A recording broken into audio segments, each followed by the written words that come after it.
Hello friends, myself Rasika Pagaria from Arahant Junior College.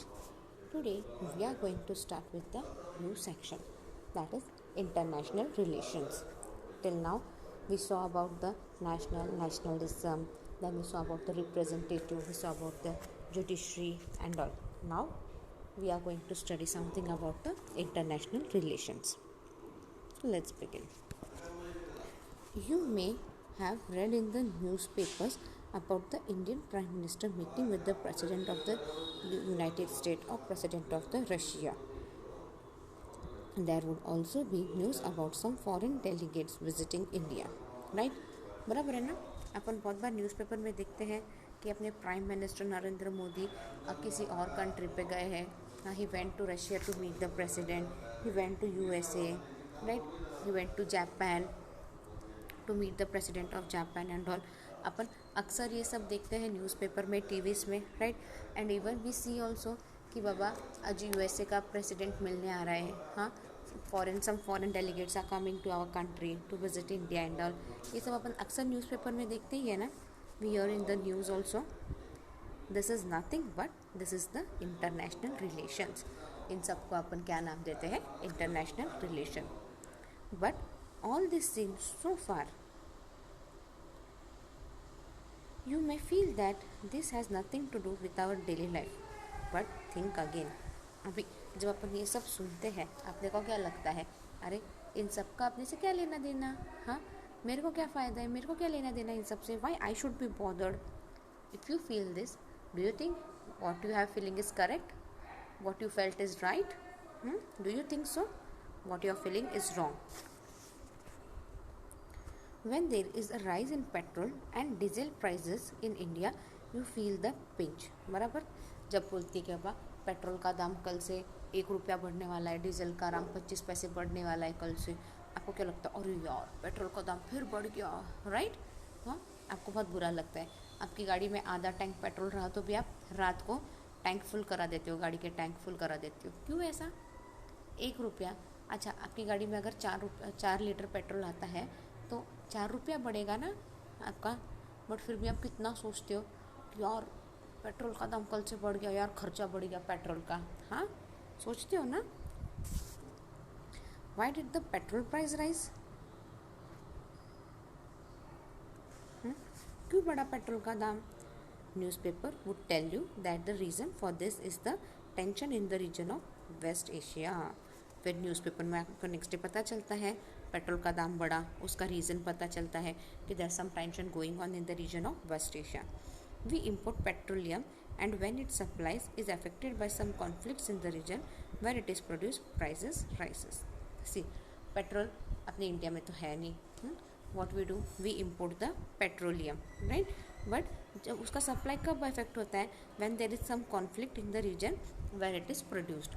अभी जहाँ पे पेट्रोल प्रोड्यूस हो रहा है उस कंट्री में कॉन्फ्लिक्ट हुआ, कुछ भी हुआ तो क्या होता है? तुरंत पेट्रोल का प्राइस बढ़ता है. Maybe someone whom you know from the Indian Army lost his life on the border in Kashmir. अभी देखो, some of your relatives रहेंगे और some of your friends relatives या कोई भी रहेगा जो इंडियन आर्मी में है, right? While fighting on the border, he lost his life in Kashmir. Such news is not something that is happening far away. It has something to do with your daily life. तो आपको क्या लगता है? We feel really bad. जब हम देखते हैं अपने टीवी में, न्यूज़पेपर में देखते हैं कि ये इंडियन आर्मी के इसमें से like this person XYZ person lost his life. हाँ, अपने को बहुत बुरा लगता है ना, क्योंकि भले अपना उनके साथ कोई रिश्ता नहीं हो बट इंसानियत का रिश्ता रहता है ना उनके साथ अपना. अभी चाइना पे जब अभी इंडिया चाइना वॉर चल रहा था तो अपने कितने 15 कुछ तो जवान मारे गए ना. अपन जब उनको देखते हैं लाइक उनका लास्ट का यात्रा निकल रहा है and all, when we see the processions and all, what we feel when we see the family, अपने को कहीं ना कहीं तो मन में थोड़ा सा बुरा लगता है ना. क्यों? क्योंकि अपने लाइफ से रिलेटेड है, ये अपने डेली लाइफ से रिलेटेड है. They are the person who protect us. हाँ, उनकी वजह से आज अपन सेफ है अपने कंट्री में. All this is also subject matter of international relation. ये भी एक पार्ट है इंटरनेशनल रिलेशन का. Now history and geography. History and geography are important in understanding international relations. अभी हिस्ट्री एंड जोग्राफी क्या है? This both are important in understanding the important relation. Look at the world map. The world map will tell you the location of countries. अगर आप world map देखोगे तो आपको सारे countries के लोकेशन वगैरह अच्छे से मालूम पड़ेंगे. It will give you information of where is India located and who are the its neighbours. अगर आप वर्ल्ड मैप देखोगे तो आपको पता चलेगा ना इंडिया के नेबरिंग कंट्रीज कौन है. India, where is India located in the world map and what are the neighboring countries of the India. Similarly, you would understand the location of countries of Europe, United States, China and Russia. उसी तरह आपके बाकी countries भी हैं, बहुत सारी countries हैं और सबके भी लोकेशन आपको पता चलेंगे. Like you would be aware of the location of India, USA, China, Russia, Europe etcetera. History is not just a chronology of events. It helps us to understand how changes have taken place in the world. History क्या है? इसमें खाली chronological events नहीं हुए हैं. History में बहुत कुछ है. हिस्ट्री से अपने को ये भी पता चलता है किस तरह से चेंज हुआ है वर्ल्ड में कहाँ कहाँ चेंज हुआ है and how it is taking place in. It is also study of war, of diplomacy, of treaties, agreement etcetera. All this is part of international relation. See ये क्या है? हिस्ट्री में क्या करते हैं अपन? We study about the war, फिर war के बाद क्या क्या ट्रीटीज़ बनी, एग्रीमेंट्स, ये सब part of the international relations है. Now moving towards the next one, subject matter of international relation. When was international relation studies as a separate subject? अब कब इंटरनेशनल रिलेशन ये एक स्टडी होगा as a separate subject? The first world war had seen a massive devastation. People believe that it was necessary to avoid any further conflict.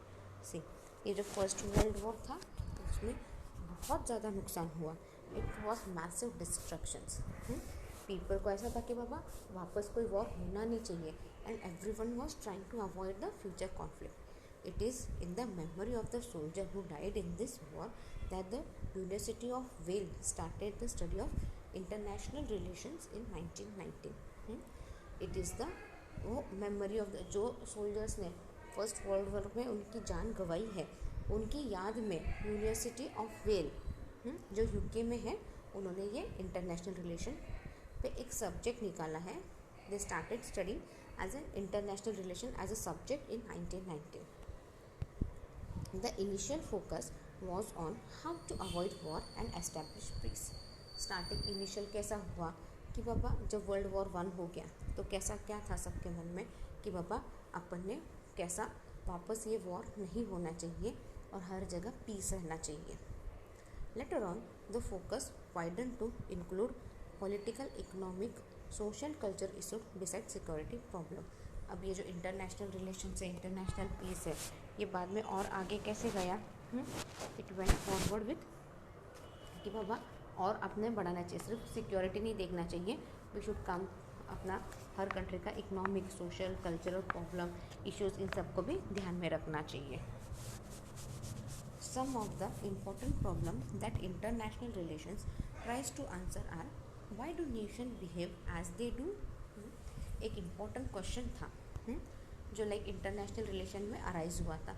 क्यों हर कोई nation जैसा चाहिए वैसा बिहेव कर रहा है? The answer to that is that nation will take decision to protect their interest. देखो हर nation का अपना अपना इंटरेस्ट होता है, राइट. हर कंट्री के अपने अपने प्रॉब्लम है. जिस कंट्री को अपने फ़ायदा दिखता है, जिस कंट्री को लगता है मेरा ये इशू सॉल्व हो गया तो मेरा प्रॉब्लम, हर कोई प्रॉब्लम सॉल्व हो जाएगा, तो वो उस हिसाब से डिसीजन लेता है ना. हर कोई अपना ही प्रॉफिट देखता है. सेम थिंग अगर आप कंट्री वाइज कंपेयर करो, even the country will look at his own profit only. They protect their national interest. Every country will try to protect their national interest. Foreign policies of countries are based on their national interest.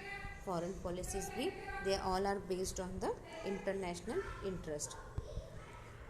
This section provides a survey of major events since the end of the Second World War. अब first world war हो गया, उसके बाद everyone tried कि बाबा we don't want any other war, we should maintain peace and stability, but it didn't happen. So second world war anyway took place. इसमें अपन क्या करेंगे? Will after second world war ऐसे बहुत से इवेंट हुए. The purpose is to understand the policies of countries since the Second World War. The purpose क्या है यहाँ पे कि बाबा policies of countries, अपने को कंट्री ने क्या क्या पॉलिसी अडॉप्ट की इसके बारे में पढ़ना. It will look at such concepts like Cold War and non-alignment. Will look in the concepts like Cold War and non-alignment. It will discuss the role of the United Nation. अभी अपन role of United Nation क्या था, will discuss on that. Like UN played a major role in that time. So in chapter 9 the world since 1945. This chapter deals with the event from the end of the second world war until 1959. इस chapter में अपन क्या deal करेंगे, will deal with the end of the second world war till 1959.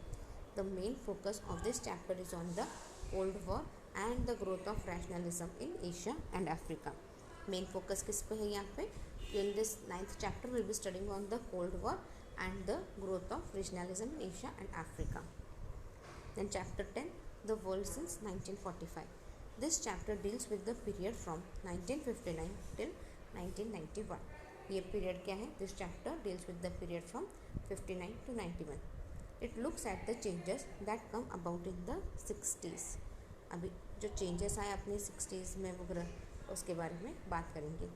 They include the growth of non-alignment and the change that took place during Cold War. अब उसमें अपन पढ़ेंगे non-alignment के बारे में and when the Cold War was going on and when it was supposed to end क्या क्या changes आए.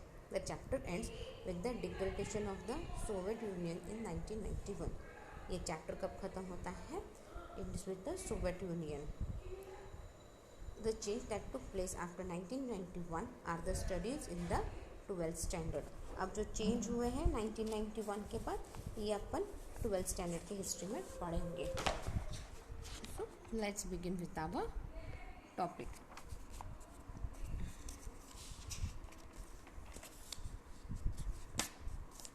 The world since 1945, part 1. The period between the end of First World War and the beginning of the Second World War was the period of changing international relations. अब जो period था that is the end of जहाँ पे First World War end हुआ था and Second World War शुरू हुआ था, that period is known as the international change in the international relation. The League of Nations was created as an international organization to establish peace and order in the world. See, League of Nations, this was created as an international organization so that we can see there is peace and order in the world. However, the conflict in Europe did not stop and eventually the world experienced yet another war.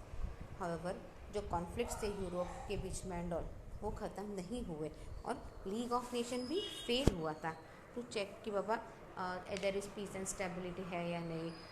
और league of nation का कोई ऐसे army भी नहीं रहा, army भी नहीं था उनका सेपरेट आर्मी जो प्रोटेक्ट कर सके कंट्रीज़ को एंड ऑल. इसकी वजह से क्या हुआ, there was a second world war. After the second world war that served important changes took place in world affair that are relevant to the contemporary times. Now it is second world war के बाद ही several changes took place in the world affair. और इससे क्या हुआ, थोड़े से changes आए, time change हुआ और थोड़े से पॉलिसीज भी चेंज हुए. This change became the foundation of the world war order that was emerged in the post second world war era. ये जो चेंजेस है they became foundation for the world. हर वर्ल्ड के लिए ये चेंजेस इट बिकेम फाउंडेशन. और इसके बाद सारा जो वर्ल्ड वॉर का जो से ये सारा चल रहा था scene and all, it came to an end slowly but it was the beginning of the Cold War. This chapter presents an overview of the key events that have been taken place in the world since 1945. अब इस chapter में अपन थोड़े से event देखेंगे that took place in the 1945. Now today we'll look at the effects of the Second World War. The change that had begun in the interwar years took a more concrete shape in the aftermath of the Second World War. These changes now include the following: end of the primacy of Europe, The world had been described as Eurocentric because of the dominant position enjoyed by the main European power in the 19th and the early 20th century. अभी जो world है उसको अपन Eurocentric बोलते हैं क्योंकि European का dominant position in the world हो गया था, लाइक हर जगह यूरोपियन ने कब्जा कर लिया था in the 19th and the 20th century. The Second World War had seen the defeat of major European powers including German, France and Italy. अब सेकेंड वर्ल्ड वॉर में क्या हो गया, बहुत से यूरोपियन कंट्रीज़ को भी डिफीट मिला, लाइक जर्मन, फ्रांस, इटली, सारे डिफीटेड कंट्रीज हो गए थे.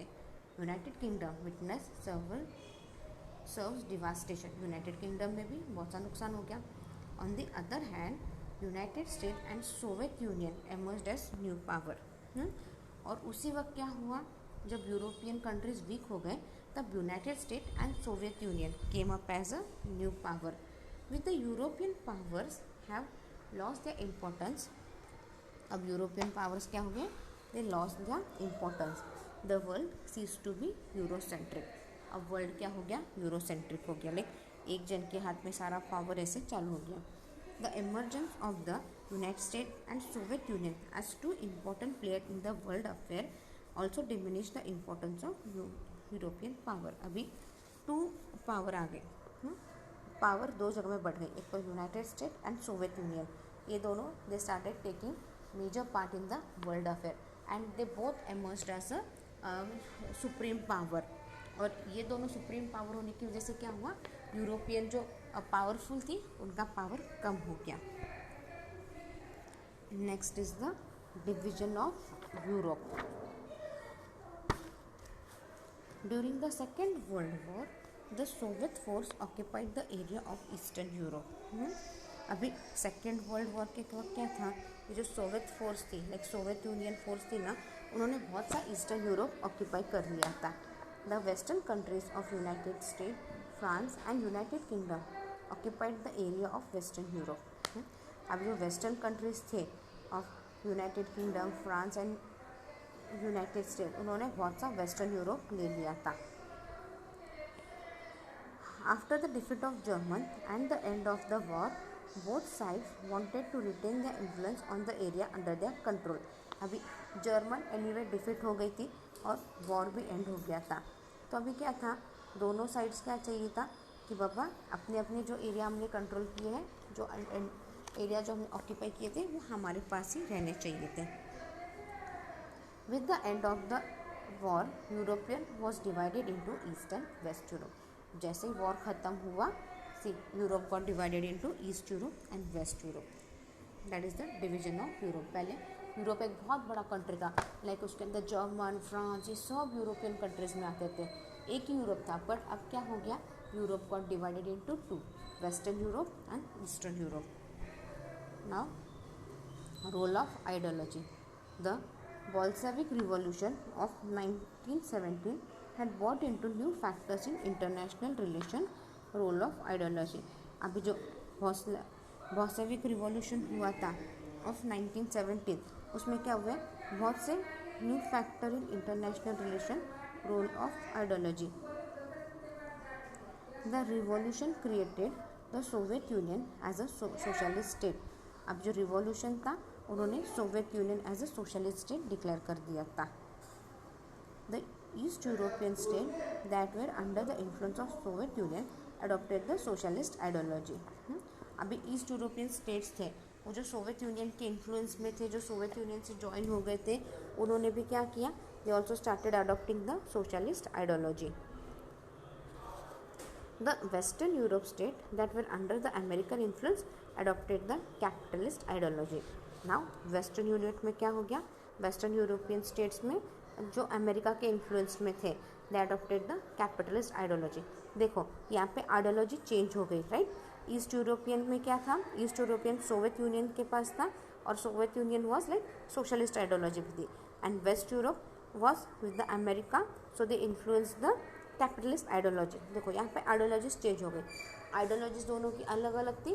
This was the main reason for the cold world war. Now the division of Europe had a new dimension, that of ideology. अब Europe का division भी क्या हो गया, आइडियोलॉजी भी चेंज हो गई ना, नए डायमेंशंस ले लिया. और यूरोप पहले तो 2 इसमें बढ़ गया, वेस्ट एंड ईस्ट बढ़ने के बाद भी क्या हो गया, उन सब में आइडियोलॉजी अलग अलग थी। ईस्ट के अंदर आइडियोलॉजी अलग थी, वेस्ट में आइडियोलॉजी अलग थी।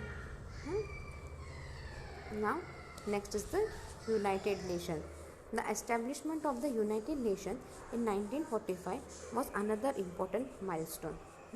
अब क्या हो गया, United Nation was established in 1945 and it played an important role, और उसका foundation laid an important milestone. The objective was to use international organisation as a mean to establish peace and security.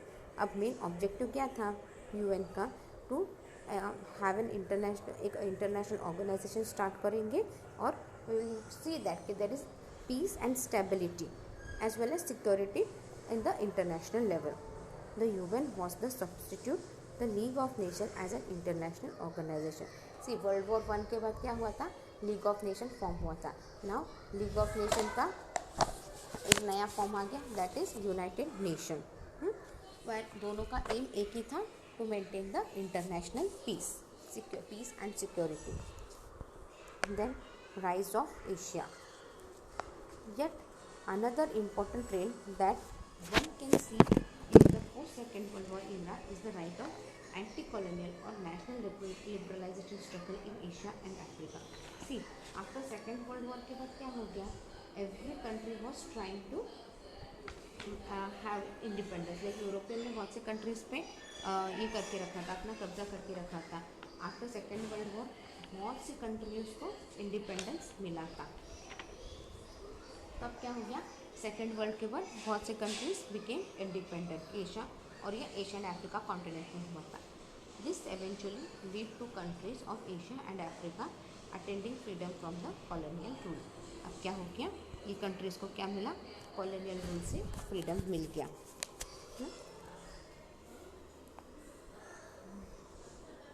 Now we'll study in the next lecture the main organ of the United Nations and the role of the United Nations. After that we'll start with the Cold War in next lecture. Thank you.